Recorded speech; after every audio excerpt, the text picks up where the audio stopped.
When mentioning Hipfire, you probably think of this.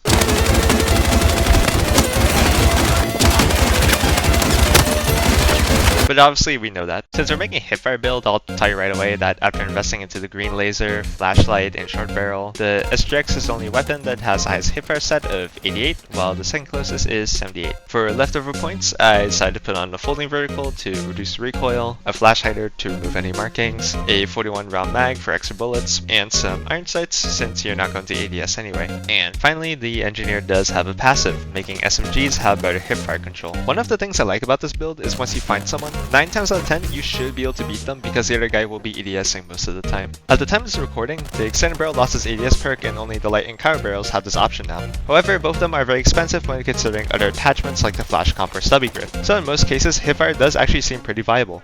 But after a couple matches, there's problems with it. One of which is damage drop off. I don't explain why that's the case on SMG, but when we start taking a look at the SGX other than close range, the spread on it is actually quite bad.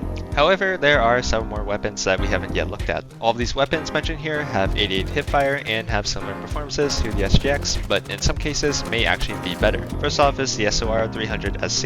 With a 600 rate of fire and 30 round mag, we're also able to run another attachment that the SGX didn't allow previously, being the flash comp, further reducing recoil and recoil recovery, and more importantly, it's a 3-shot weapon. Next, the M417A2 is another 3-shot weapon, but has a slightly better fire rate compared to the SOR with 654. Personally, I think the A2 is the best weapon mentioned here because it hits strong while being surprisingly accurate. And finally, there's the M4A1. While it's not a 3-shot gun, the 900 rate of fire can practically shred anything. As long as you avoid using it other than close range, you should be good to go. But how well do they actually perform?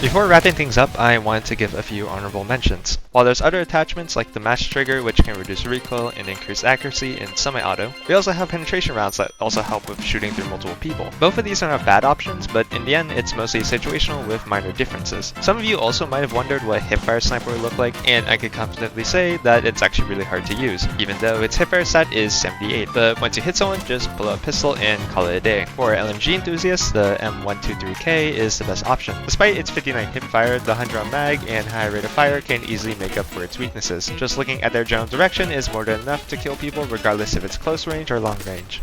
And yeah, that's about it.